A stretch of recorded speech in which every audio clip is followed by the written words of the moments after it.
Assalamualaikum warahmatullahi wabarakatuh. Alhamdulillah nahmaduhu wa nasta'inuhu wa nastaghfiruhu wa nastahdi wa natubu ilaih wa na'udzu billahi min sururi anfusina wa min sayyiati a'malina. Man yahdihillahu fala mudilla lahu wa man yudlil fala hadiya lahu. Ashhadu an la ilaha illallah wa ashhadu anna Muhammadan abduhu wa rasuluh la nabiyya wa la rasula ba'd.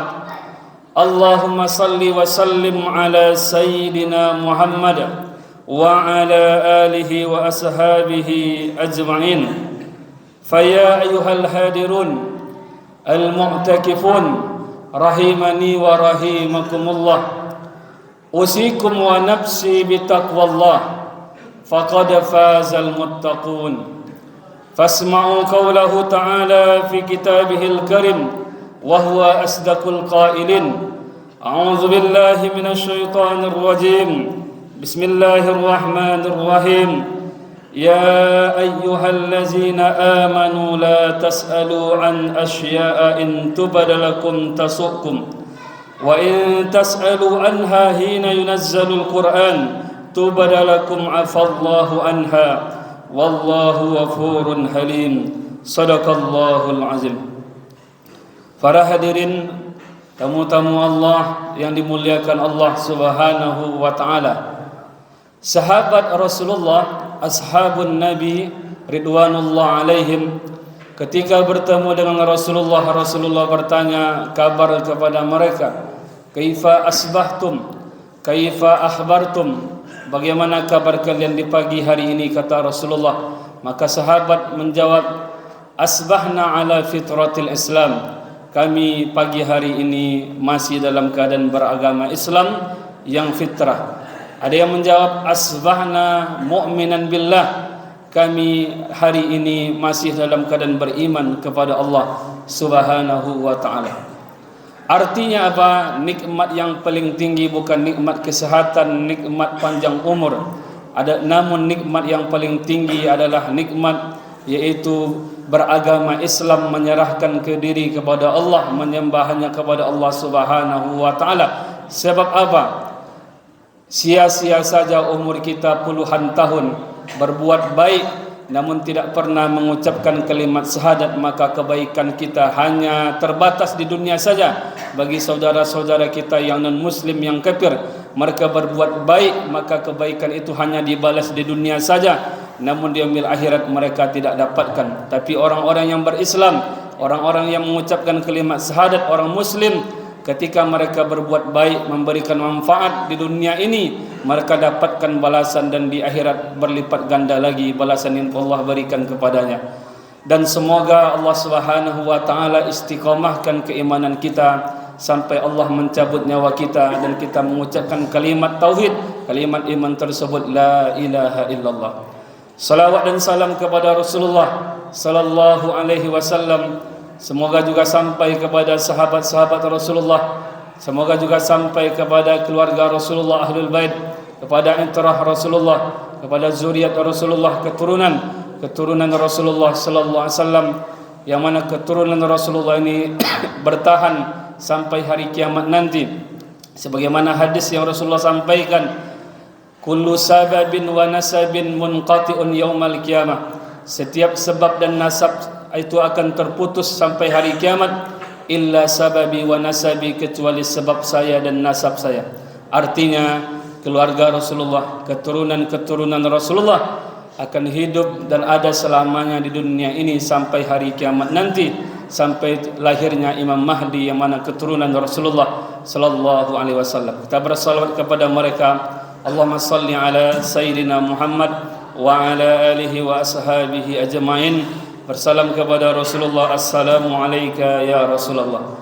Para hadirin yang dimuliakan Allah Subhanahu wa ta'ala, Imam Al-Bukhari, ulama besar dalam ilmu hadis, memiliki sebuah kitab, yaitu kitab hadis yang diberi nama Al-Adabul Mufrad. Dalam kitab ini tertulis sebuah hadis tentang seorang khalifah Muawiyah bin Abi Sufyan berkirim surat kepada sahabat yang lain, Mughirah bin Syu'bah. Apa pelajaran yang dapat kita ambil dari peristiwa ini? Bahwasanya seorang khalifah, seorang presiden memang selayaknya dia selalu haus akan wasiat, akan nasihat dari ulama yang banyak mengetahui nasihat-nasihat dan ajaran agama ini. Dan yang kedua, seorang pemimpin seharusnya memang harus dikritik, diberikan nasihat agar ketika dia menjalani pemerintahannya tidak terlalu membelok, tidak terlalu jauh dan lupa diri. Maka seorang Khalifah Muawiyah bin Abi Sufyan, khalifah yang pertama Bani Umayyah, bertanya tentang hadis kepada Mughirah bin Syu'bah. Maka sahabat di dalam ilmu hadis dibagi kepada tiga. Ada sahabat yang disebut dengan al-muqsiruna birriwayah, sahabat yang banyak meriwayatkan hadis. Ada sahabat yang disebut al-mukilluna birriwayah, sahabat yang sedikit meriwayatkan hadis. Dan ada sahabat mallalahu riwayah, sahabat yang tidak ada satupun hadis yang dia riwayatkan.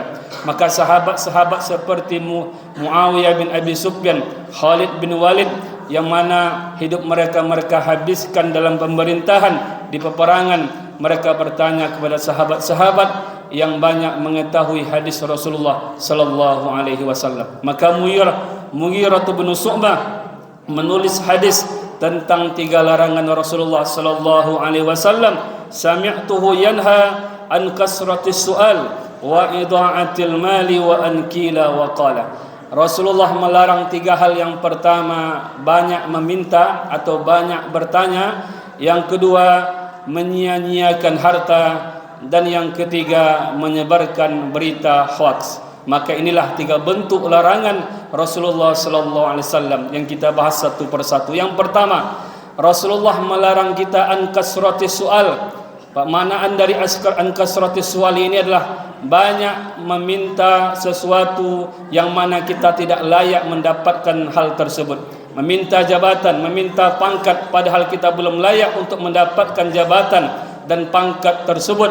Meminta-minta di jalanan, padahal badan kita sehat dan lain sebagainya. Maka hal-hal yang seperti ini dilarang oleh Rasulullah sallallahu alaihi wasallam. Yang kedua, maksud dari an kasratis su'al adalah banyak bertanya. Banyak bertanya, namun tujuannya bukan untuk diamalkan, hanya bertanya saja. Banyak bertanya tapi tujuannya supaya hukum itu diturunkan. Ketika dijawab hukumnya adalah haram, maka dia bertanya dan bertanya supaya hukumnya diturunkan kepada makruh. Maka banyak bertanya dalam kondisi ini dilarang oleh Rasulullah sallallahu alaihi wasallam. Banyak bertanya untuk mengadu domba satu guru dengan guru lainnya. Banyak bertanya untuk membuat malu siapa yang ditanyanya. Maka banyak bertanya dalam hal ini dilarang oleh Rasulullah SAW. Namun kalau kita bertanya untuk mencari ilmu, kita bertanya untuk merubah diri, untuk mengetahui hukum-hukum syariat, maka ini sangat dianjurkan karena tujuan kita baik. Maka dalam Al-Quran disampaikan, fas'alu ahla zikri in kuntum la ta'lamun. Tanyakanlah kepada ulama kalau kalian tidak mengetahui. Namun kalau hanya bertanya dan bertanya, namun bukan untuk diamalkan, maka wal iyazubillah, kita tergolong kepada orang-orang Yahudi yang bertanya kepada Nabi Musa. Ketika Nabi Musa diturunkan oleh Allah perintah untuk menyembelih sapi betina, maka mereka bertanya umurnya, usianya berapa. Setelah Allah jawab tidak terlalu tua, tidak terlalu muda, maka mereka bertanya bagaimana warnanya. Allah jawab safra'u faqi'ul launuha, warnanya kekuning-kuningan. Mereka bertanya lagi bagaimana fungsi sebelumnya, dan di akhir ayat Allah mengatakan wa ma kadu yaf'alun, hampir saja karena banyak bertanya tersebut mereka sulit untuk melakukan. La tas'alu an asya'in tubadalakum tasukum, jangan engkau banyak bertanya setelah dijawab, dijelaskan pertanyaan engkau itu memberatkan dirimu. Maka ini dilarang oleh Rasulullah sallallahu alaihi wasallam. Yang kedua, wa idha'atil mal, menyia-nyiakan harta. Menyia-nyiakan harta ini terbagi kepada 4 pembagian. Yang pertama, menggunakan harta kita untuk suatu yang mubazir. Wad'u amwalin laisa fi makanihi, menggunakan harta bukan pada tempatnya, maka ini dilarang dalam agama kita. Yang kedua, termasuk menyia-nyiakan harta, menggunakan harta untuk yang haram, harta yang banyak untuk selingkuh, harta yang banyak untuk judi online, harta yang banyak untuk beli narkoba, maka ini termasuk menyia-nyiakan harta. Yang ketiga, punya harta namun tidak dijaga, punya mobil, punya sepeda motor, punya HP namun ditinggalkan saja tanpa diperdulikan sehingga rusak, maka ini termasuk idha'atul mal, menyia-nyiakan harta. Yang terakhir, yang keempat, termasuk menyia-nyiakan harta. Rekening banyak, uang banyak dalam rekening, ratusan juta bahkan miliaran, namun rekening banyak ini tidak bergerak, tidak barokah, hanya rekening untuk investasi sebagai untuk anak-anaknya saja, tidak digunakan untuk investasi walaupun sujung kuku untuk agama Allah, maka orang-orang seperti ini tidak diberkahi hartanya oleh Allah Subhanahu wa taala. Maka Rasulullah selalu memuji ni'mal malus salih lil abadi salih. Senikmat-nikmat, sebaik-baik harta itu dipegang oleh orang-orang yang soleh.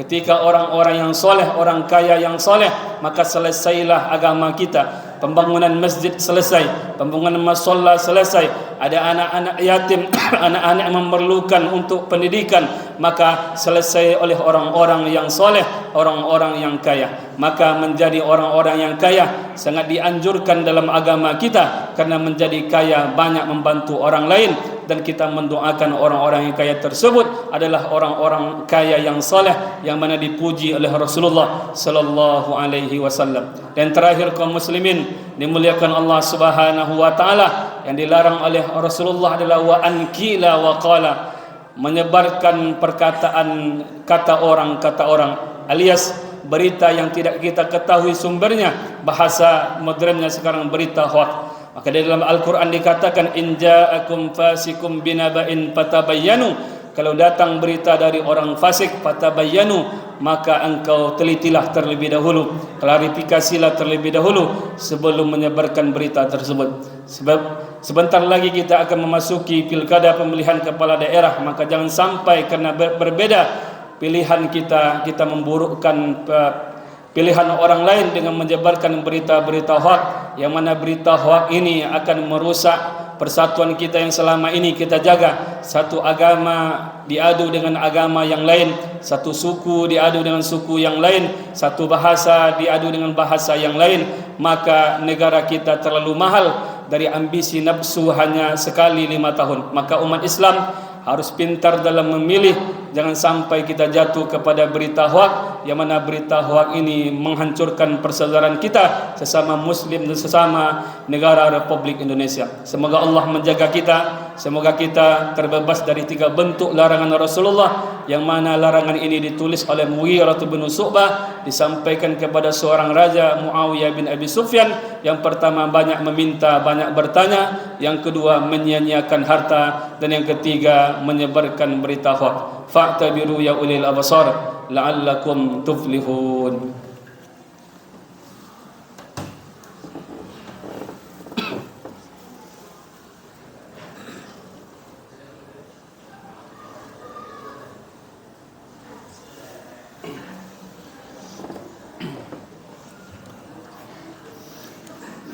Alhamdulillah hamdan katsiran tayyiban mubarakan fih kama yuhibbu rabbuna wa yardah.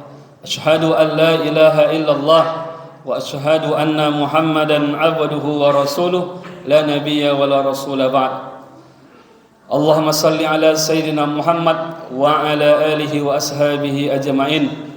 Faya ayyuhal hadirun ittaqullah haqqa tuqatih ولا تموتن إلا وأنتم مسلمون فاسمعوا قوله تعالى في القرآن الكريم وهو أصدق القائلين إن الله ملائكته يصلون على النبي يا أيها الذين آمنوا صلوا عليه وسلموا تسليما اللهم صل على سيدنا محمد وعلى آل سيدنا محمد كما صليت على سيدنا إبراهيم وعلى آل سيدنا إبراهيم وبارك على سيدنا محمد وعلى آل سيدنا محمد كما باركت على سيدنا إبراهيم وعلى آل سيدنا إبراهيم في العالمين إنك حميد مجيد اللهم في المسلمين والمسلمات والمؤمنين والمؤمنات الأحياء منهم والأموات برحمتك يا أرحم الراحمين اللهم أئنا على ذكرك وشكرك وحسن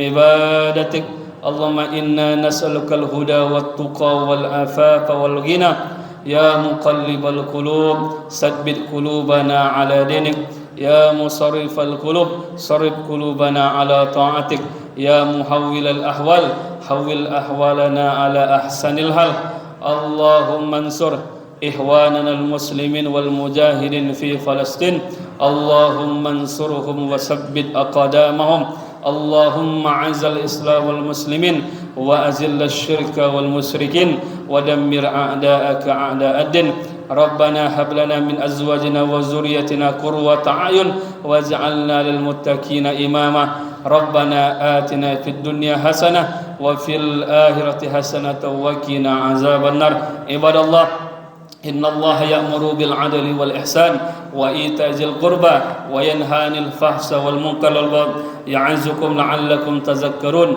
ولذكر الله أكبر أقم الصلاة